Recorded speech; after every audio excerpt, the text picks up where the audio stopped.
নবীজিকে জিজ্ঞাসা করা হচ্ছে, নবী মুহাম্মদ সাল্লাল্লাহু আলাইহি ওয়াসাল্লাম, আপনি বলুন সারা পৃথিবীতে যত দান করার জায়গা আছে, মানুষ যত টাকা পয়সা খরচা করে, জলসাতে করে, মাদ্রাসায় করে, অনাথ আশ্রমে করে, এতিমখানায় করে, ঈদগাহে করে, কবরস্থানে করে, বিধবাকে করে, এতিমকে করে, ফকিরকে করে, মিসকিনকে করে, যত জায়গাতে মানুষ টাকা ব্যয় করে সব থেকে উত্তম জায়গা কোনটা? আল্লাহ নবী সাল্লাল্লাহু আলাইহি ওয়াসাল্লাম আবার কোরআন দিয়ে বলছেন প্রশ্নকারীদের, কুল, নবী আপনি বলুন, মা আনফাকতুম মিন খাইরিন ফালিল ওয়ালিদাইন ওয়াল আকরাবিন ওয়াল ইয়াতামা ওয়াল মাসাকিন ওয়া বনিস সাবিল ওয়া মা তাফআলু মিন খাইরিন ফাইন্নাল্লাহা বিহি আলিম। শোনো, একটা সন্তান তার পিতামাতার জন্য যে টাকাটা ব্যয় করে, এটা হচ্ছে পৃথিবীর সব থেকে উত্তম ব্যয় করার জায়গা। কি বলছি বুঝতে পারছেন? শিশু মাদ্রাসায় 10,000 টাকা দান করলেন, 10,000 নেকি হলো। বাড়ি যাবার সময় যদি দোকানে এখানে বসে মায়ের জন্য একটা ওড়না কিনে নিয়ে যান, 10 লক্ষ নেকি হবে ইনশাল্লাহ। কোথায় জান্নাত খুঁজছেন? হ্যাঁ, টাকা বেশি আছে নিয়ে শুধু ওমরা হজ করতে যাচ্ছে, বলছে শুধু ওমরা হজ, বলছে আমি 2 নম্বর হাজি, আমি 3 নম্বর হাজি। মানে 3 নম্বর বলে ডুপ্লিকেট নয়, 3 বারের হাজি। বুঝতে পারছেন না? আর বাড়িতে এসে সুবহানাল্লাহ, তসবি বড় বড় সস্তার পেয়েছিল, মক্কাতে ফুটপাতে বিক্রি হয়, বড় বড় তসবি কিনে এনে বাড়িতে তসবি করছে, সুবহানাল্লাহ সুবহানাল্লাহ সুবহানাল্লাহ। আর বড় পাঞ্জাবি নিয়ে এসেছে, আর সে বড় সে ওড়না যেগুলো লাগায়, ওই রকম করে একদম সে যেন নতুন বিয়ে করতে এসেছে, এরকম করে চলছে। এত মানে ভদ্রলোক, খোঁজ নিয়ে দেখুন, ওর মা পালি সিস্টেমে ভাত খায়, ওর বাড়ি 15 দিন, ওর বড় ভাইয়ের বাড়ি 15 দিন। জান্নাতে যাওয়া খুব কঠিন, খুব কঠিন। মা পালি সিস্টেমে ভাত খায়, ইমাম সাহেব মুয়াজ্জিন মৌলবীদের মতো, আর ও শুনছি প্রত্যেক বছরে ওমরা করতে যাচ্ছে। আল্লাহু আকবার। পালি সিস্টেমে খাবে কেন? মা গোসল করে বসে থাকবে, আব্বার মা দুজনা, আব্বা জোহরের নামাজ পড়ে বাড়িতে বারান্দায় বসে থাকবে, একটা বৌমা ভাত দিয়ে যাবে, 3টে বৌমা 3 রকম ভালো তরকারি দিয়ে যাবে, শ্বশুর আর শাশুড়ি বসে বসে দুজনা খাবে। এর নাম হচ্ছে পিতামাতার যত্ন। কি বললাম বুঝলেন না? পিতামাতার অবহেলার আর একটা কারণ, আমরা বাড়ির গিন্নিদের অর্থাৎ বৌমাদের নির্বাচন করতে পারি নেই, একদম নয়। মুহাম্মদ সাল্লাল্লাহু আলাইহি ওয়াসাল্লাম তিনি বলেছেন, কি বলেছেন? তিনি বলতে চেয়েছেন একটা নারীকে বিবাহ করো 4টে জিনিস দেখে। কটা? 4টা। 1, সে কতটা সুন্দরী এটা তুমি দেখো। 2, তার অর্থ আছে কিনা দেখো। 3, তার বংশ ভালো কিনা দেখো। 4, তার ভিতরে ইসলাম আছে কিনা দেখো। এই 4টে গুণ দেখে একটা নারীকে বিবাহের জন্য প্রস্তুতি নাও। নবীজি কথা বলছেন, পার বেদাতি দিন। তবে শোনো, যদি তার রূপ না থাকে ক্ষতি নেই, যদি তার টাকা না থাকে ক্ষতি নেই, যদি তার বংশ ভালো না হয় ক্ষতি নেই, তবে যদি মেয়েটার দিনদারিতা থাকে তাহলে বিবাহের জন্য প্রস্তুতি গ্রহণ করো। এই নারীকে যদি বিবাহ না করো, সমাজে কি হবে? বিশৃঙ্খলা সৃষ্টি হবে, সমাজ অধঃপতনে চলে যাবে। আমরা এই হাদিস মানতে পেরেছি। বেটার বহুমা দেখতে গেছে,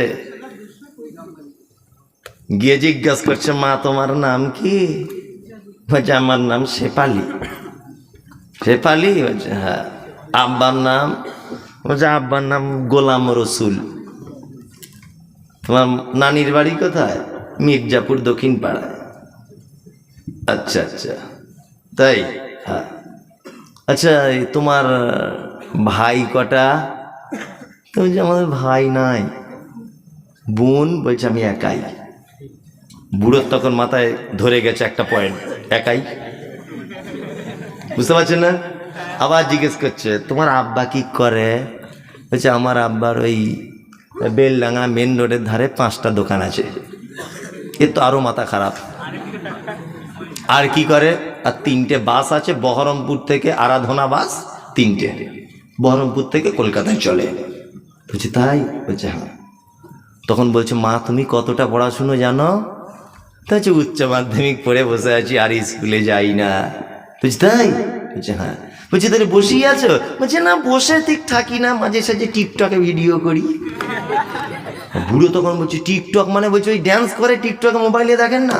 বলছে ওরে বাবা, মনে মনে ভাবছে আবার নায়িকাও বটে। হ্যাঁ, সাংঘাতিক ব্যাপার। বাড়ি যখন বুড়িটা জিজ্ঞেস করছে, হাগো কেমন দেখলে? তো বলছে অপরূপ সুন্দরী। সাংঘাতিক ব্যাপার। আমাদের ফটিকের সঙ্গে যা মানাবে না, মানাবে নয় ঘোড়ার ডিম, দেখতে খারাপ। এই যে 5টা দোকান রাস্তার ধারে, কেউ বুঝতে পারছেন না। ও ভাবছে তোমার বাপের বয়স কত, বলছে প্রায় 65-র কাছাকাছি। ও হিসাব করে নিয়েছে আর খুব জোর হলে 5 বছর বাঁচবে। হিসাব করে নিয়েছে 5 বছর বাঁচবে আর সব দোকান আমার বেটা পেয়ে যাবে। কি বুঝতে পারছেন না? বেটা পেয়ে যাবে সব দোকান। ওইটাকে বৌমা করে নিয়ে এসে চলে এসেছে, নামাজ নাই, রোজা নাই, ভুরু ফিলাপ করা আছে, হাতে নখ পালিশ, এখানে ঠোঁট পালিশ, এখানে পরচুলা, আর সে টাইট ফিটিং জামা। বৌমাকে ধরে নিয়ে চলে এসেছে। বুড়ো বয়সে তুমি রসগোল্লা খাবে, তোমার ঝাঁটার বাড়ি চালাবে, চালাবে না। বৌমা নির্বাচন করুন, আগে বৌমা নির্বাচন করুন। পিতামাতার সেবা যত্ন পাচ্ছে না, তার আরো একটা কারণ যে আমরা বেটাদের বৌমা নির্বাচন করতে পারিনি। একটা মেয়ে দেখতে হয়তো একটু খারাপ, কিন্তু মেয়েটা কোরআনের হাফেজা, মাদ্রাসায় পড়া আলেমা, পছন্দ হচ্ছে না গরিবের বেটি, তাই। কি বলছি বুঝতে পারছেন না? আর এখন তো বিয়ে তো বাবা সাংঘাতিক ব্যাপার হয়ে গেছে। এখন বিয়ের থেকে ব্যভিচার বেশি, ব্যভিচার বেশি নয়? কথা বলুন, কারণ কি? কারণ হচ্ছে আমরা সহজ বিবাহের পদ্ধতিটা কঠিন করে দিয়েছি। বিবাহের পদ্ধতি ইসলামে কি সহজ, অথচ সেটা আমরা বিপরীত করে দিয়েছি। ছেলের বাপের খরচা হবে, অলিমা করবে, তারপরে সে মোহর দিবে, ছেলের বাপের খরচা হবে, মেয়ের বাপের 1 টাকা খরচা হবে, ইসলামে কোনো বলা নেই তো। অথচ বিপরীত, মেয়ে হয়েছে মানে ও যেন বড় বিপদে আছে। হচ্ছে কি হচ্ছে না? আপনাদের এখানে হয়তো এসব বিয়েতে টাকা পয়সা সিস্টেম নেই, আমাদের দিকে আছে। আপনাদের দিকে আছে? আপনাদের দিকে হয়? ওরে বাবা, আরো খারাপ। ভাবছিলাম হয়তো বেনাদ হাতে খুব ভালো, খুব ভালো শুনেছিলাম, তবে যেমন ভালো তেমন রিপোর্ট অনেক খারাপও পেলাম। খুব খারাপ রিপোর্টও অনেকজন আমাকে দিয়েছে যে এলাকাতে টাকার ব্যবসা করে মানুষ, সব অনেক মানুষ আছে। কথা সত্য, অনেক মানুষ করে, তাই না? টাকার ব্যবসা করে, ব্যবসার খুঁজে পাওয়া যায় না। হ্যাঁ, অনেক মানুষই করে। যারা করে আল্লাহ তুমি তাদেরকে সঠিক দিন বোঝার তৌফিক দান করো, আমিন। মুহাম্মদ সাল্লাল্লাহু আলাইহি ওয়াসাল্লাম তিনি বলেছেন, 1 দিরহাম অর্থাৎ 1 টাকা যদি কেউ সুদের টাকা খায়, তার মায়ের সঙ্গে ব্যভিচার করলে যে পাপ হয় সেই পাপ হয়। সুদের ব্যাপারে আল্লাহ নবী সাল্লাল্লাহু আলাইহি ওয়াসাল্লাম যত নিকৃষ্ট ভাষা ব্যবহার করেছে, এইরকম কোনো ভাষা অন্য কোনো পাপের জন্য ব্যবহার করেনি। আল্লাহ সুবহানাহু ওয়া তাআলা বলছেন, কিয়ামতের মাঠে সুদ যারা খেয়েছে তারা পাগল, মাতাল, পাগলের মতো হয়ে কিয়ামতের মাঠে তাদেরকে উঠানো হবে, তারা যেন পাগল। নাম্বার 2, 3, মুহাম্মদ সাল্লাল্লাহু আলাইহি ওয়াসাল্লাম বলছেন, মিরাজের রাত্রিতে আমাকে মিরাজের জন্য যাওয়া হচ্ছে, রাস্তাতে অনেক ঘটনা, তার মধ্যে একটা ঘটনা হচ্ছে এই যে একটা লোককে দেখতে পেলাম রক্তের নদীতে, ফুটন্ত রক্তের নদীতে তাকে ফেলে দেওয়া হয়েছে। লোকটা নদীতে হাবুডুবু খাচ্ছে, নদীর পাড়ে আসার চেষ্টা করছে। লোকটা, ফেরেশতাদেরকে দেখলাম কুইন্টাল কুইন্টাল পাথর নিয়ে দাঁড়িয়ে আছে। লোকটার মাথাতে মারছে, মাথাটা ভেঙে চৌচির হয়ে যাচ্ছে, আবার মাথাটা সাথে সাথে ভালো হয়ে যাচ্ছে। জিবরিলকে জিজ্ঞাসা করা হলো, জিবরিল, লোকটি কে যাকে এত কঠিন রক্তের নদীতে ফেলে সাজা দেওয়া হচ্ছে? জিবরিল আমিন বলছে, এটা আপনারই উম্মতের কোনো একজন সুদের টাকা খেত। তাই আমরা প্রকাশ্যে যারা সুদ খাই তাদেরকে মানুষ চিহ্নিত করতে পেরেছে এই লোকটা সুদখোর, কিন্তু আমরাও অপ্রকাশ্যেও অজানাতেও আমরা অনেক সুদের টাকা খেয়ে নিচ্ছি কি নিচ্ছি না? যাদের ব্যাংকে বই করা আছে, ব্যাংকে যাদের 1 বছর টাকা জমা আছে 2 লাখ টাকা, ব্যাংকি টাকার বইয়ে হিসাব দেয় না 2 লাখ টাকার কত টাকা আপনাকে ইন্টারেস্ট দিয়েছে, হিসাব দেয় কি দেয় না? বইটা যখন মেশিনের ভিতরে ঢোকাবেন দেখবেন কত % আপনি টাকা পেলেন সুদের, কত টাকা কোন তারিখে জমা করেছেন, কত টাকা কোন তারিখে তুলেছেন, সব ডিটেলস থাকে কি থাকে না? একটা লোক বলুন তো দেখি যে ব্যাংকের বইটা আপডেট করার পরে আমার সুদের অংশ ব্যাংক আমাকে যেটা দিয়েছে আমি আল্লাহর ভয়ে টাকাটা বার করে ছুঁড়ে ফেলে দিয়েছি, একটা লোক বলুন? মাশাআল্লাহ, একজন, আর কেউ 2 জন 3 জন। তাহলে আপনি কেন এই কথা বলতে গেলেন 2 তলা বাড়ির লোকটা সুদে টাকা খায়? আরে ও যেমন পাপী তুমিও তেমন পাপী। তোমার বউ যে ব্যামধনের টাকা নিয়েছে, এই ও টাকার ব্যবসা করে, দোষ করেছে, আর তোমার বউ যে বন্ধনের পিছনে পিছনে ঘুরছে, হ্যাঁ, সুদ, সবই সুদ। খুব সাবধানে থাকবেন। পিতামাতার সঙ্গে সদ্ব্যবহার করবেন।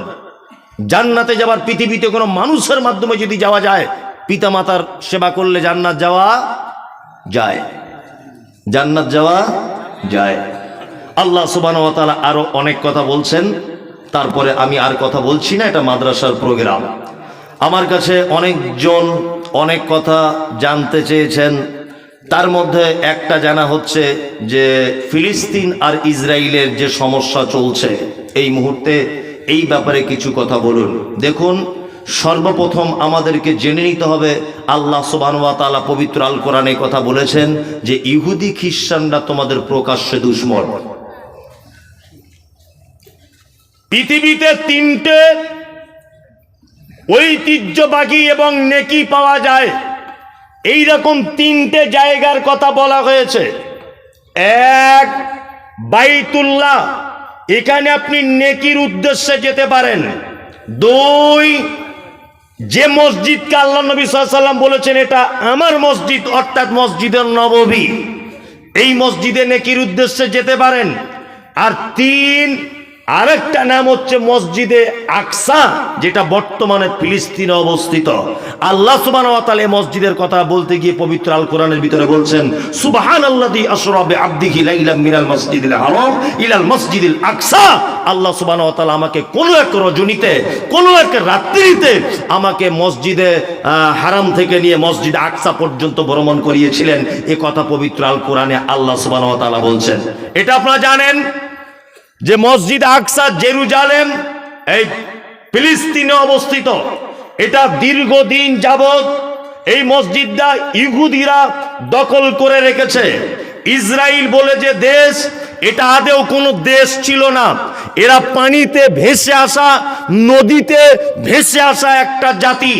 এরা তাদের দেশে টিকে থাকতে না পেরে ওই নদীর পাড় দিয়ে যেতে যেতে ফিলিস্তিনিদের কোনো একদিন বলেছিল কি যে আমাদেরকে একটু বসবাস করার জায়গা দাও। ফিলিস্তিনিরা তাদের উপরে দয়া করে কোনো একটা দ্বীপে তাদেরকে বসবাস করার জায়গা দিয়েছিল। এই সেই যাদেরকে জায়গা দিয়েছিল নিজের বুকে মেরে বসে নিজের বুকে এখন ছুরি মারছে। কি বলছি বুঝতে পারছেন না? এরাই এখন ইসরায়েল।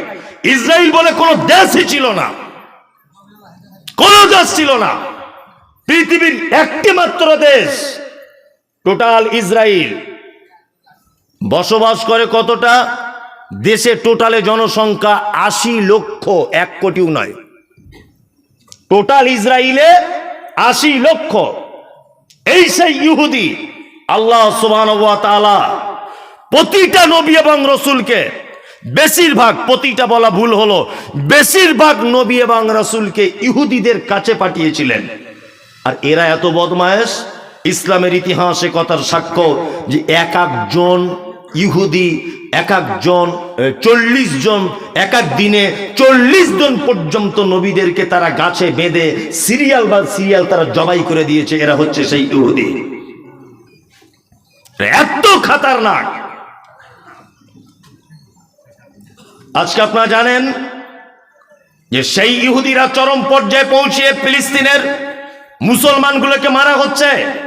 একটা বাচ্চা মেয়েকে জিজ্ঞাসা করা হচ্ছে, মা তুমি নামাজ পড়ো? বলছে আমি দিনে ৬ ওয়াক্ত নামাজ পড়ি, জোহরে পড়ি, আসরে পড়ি, ফজরে পড়ি, মাগরিবে পড়ি, ইশা পড়ি, আর প্রত্যেক ওয়াক্তে জানাজা পড়ি। আল্লাহু আকবার। ফিলিস্তিনের বাচ্চা ছেলেদেরকে গুলি করে দেওয়া হচ্ছে, মেয়েগুলোকে মেরে দেওয়া হচ্ছে। কি অবস্থা! আমি মুমতাজুল ইসলাম, আমি একজন হিন্দু দেশের নাগরিক। এইখান থেকে আমার কোনো রকমের সহযোগিতা করার কোনো পথ নেই। সব থেকে ইতিহাসে এইটা আমার খারাপ লাগছে, সারা ভারতবর্ষের ১৯৪৭ সাল থেকে নিয়ে ২০২৩ সাল পর্যন্ত সারা ভারতবর্ষে যত গুণীজনদের আবির্ভাব ঘটেছে, প্রত্যেক গুণীজন মানবতার নিরিখে সর্বক্ষণ ফিলিস্তিনিদের পক্ষ নিয়েছে। শুধু বর্তমান সরকার ভারতবর্ষের, তিনি এখন ইসরায়েলের পক্ষ নিয়েছেন। এটা জাতির কাছে লজ্জা, এটা আমি মনে করি। বর্তমান যিনি আছেন ভারতবর্ষে, এই সরকার, তিনি শুধু ইহুদিদের সাপোর্ট করছেন। বড় অসহায় তারা।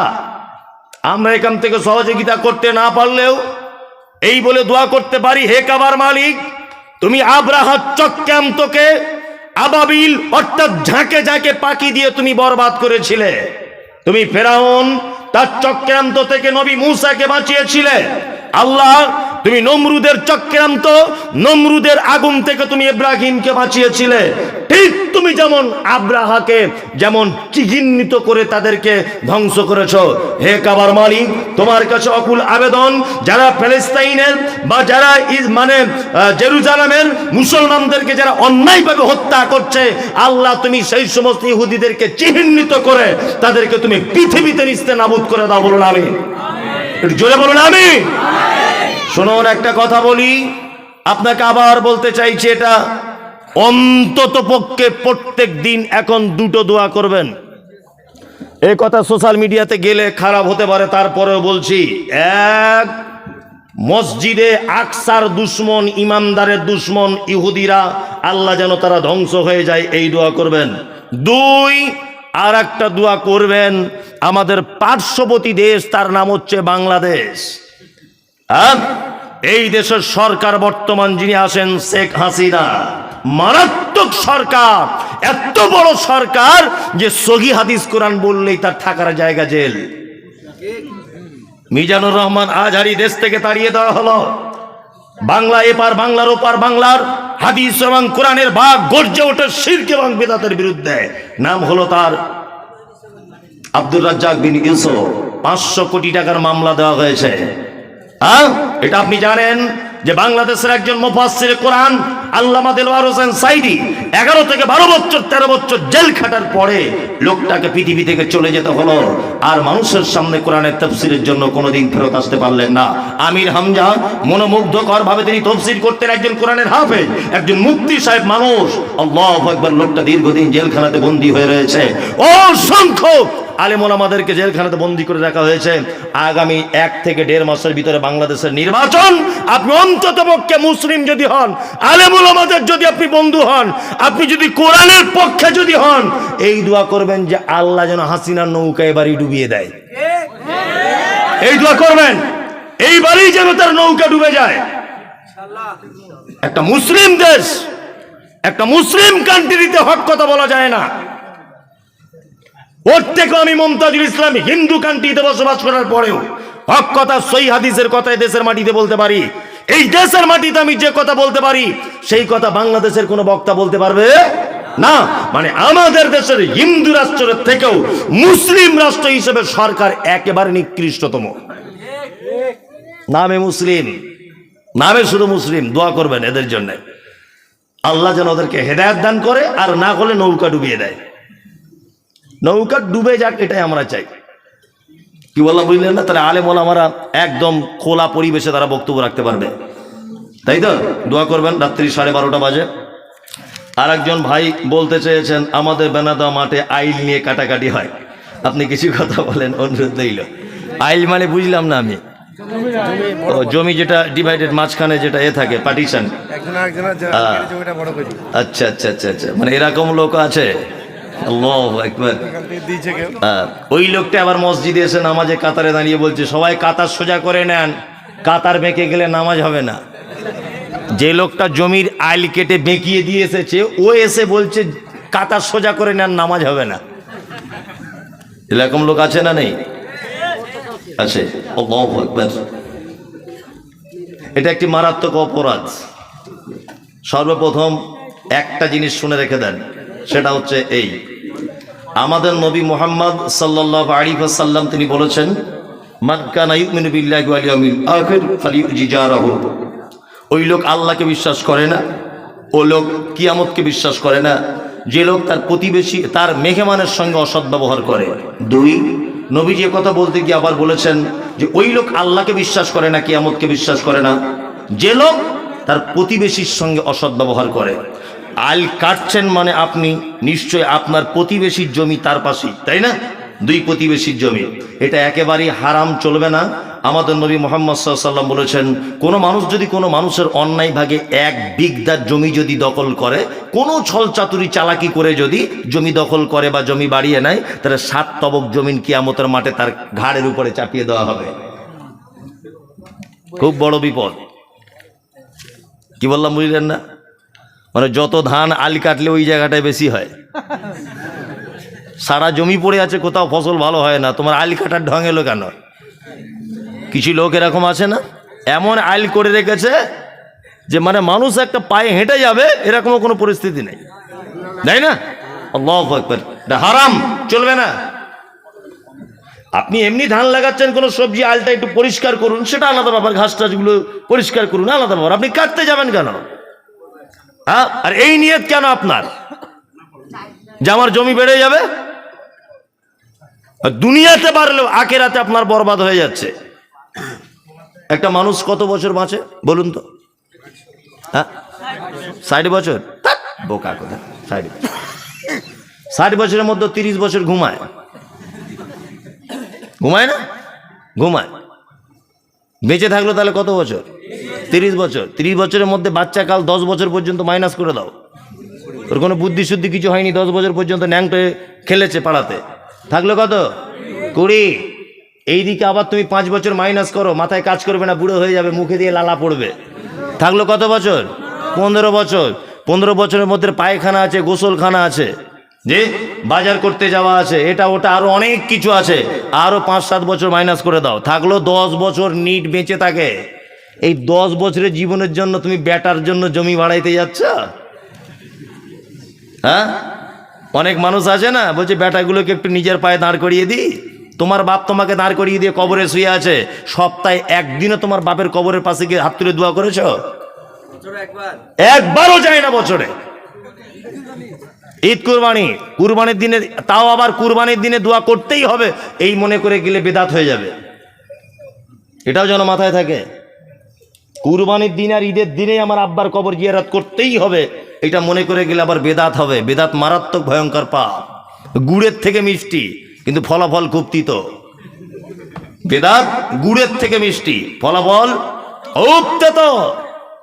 নবীজি বলেছেন, কুল্লু বিদআতিন যালালা ওয়া কুল্লু যালালাতিন ফিন্নার। প্রত্যেক নতুন কাজ ভ্রষ্টতা, প্রত্যেক ভ্রষ্টকারী স্থান ঠিক মধ্যে, নার মানে আগুন। খুব সাবধান, জমির আলটাল কাটিয়েন না, একেবারেই কাটিয়েন না। যারা কাটছেন ভাই, আপনি দয়া করে এগুলো বন্ধ করার চেষ্টা করুন, দয়া করে বন্ধ করার চেষ্টা করুন। যাই হোক, এটা মাদ্রাসার জলসা। আমি অনেক জায়গাতে এসেছি মাদ্রাসায়, আমার অনেক জায়গাতে অনেক অভিযোগ থাকে, অভিমান থাকে। হাদিস এসেছে কি, আত্তাহুর শাতরুল ঈমান, শাইখ বসে আছেন জানেন, নবীজি বলছেন পরিষ্কার পরিচ্ছন্নতা ঈমানের অঙ্গ, তাই তো? পশ্চিমবাংলার যত মাদ্রাসায় জলসা করতে গেছি, কোনো মাদ্রাসায় দেখলাম না যে বাথরুম বা মাদ্রাসার রুমগুলো একটু পরিষ্কার পরিচ্ছন্ন, ঢোকাই যায় না, এত গন্ধ আর এত নোংরা। যেখানে শিক্ষা দেওয়া হচ্ছে পরিষ্কার পরিচ্ছন্নতা ঈমানের অঙ্গ, সেইখানেই অবস্থা। কিন্তু বেনাদোহা শিশু মাদ্রাসা এক ব্যতিক্রমী মাদ্রাসা, এখানকার বাথরুমগুলো দেখছি চকচক চকচক করছে, সত্যি বলছি, ভালো লাগছে খুব। রুমগুলো কত পরিষ্কার পরিচ্ছন্ন, স্বচ্ছ। আসলে কমিটি খুব স্ট্রং।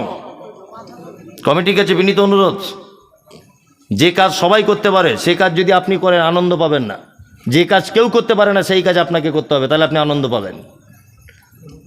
সবাই সারা পশ্চিমবাংলা গতানুগতিক মাদ্রাসা চালাচ্ছে, আপনিও যদি সেইভাবে চালান, জাতির সামনে আপনি কোনো কিছুই পাবেন না, ব্যতিক্রমভাবে আপনাকে চালাতে হবে।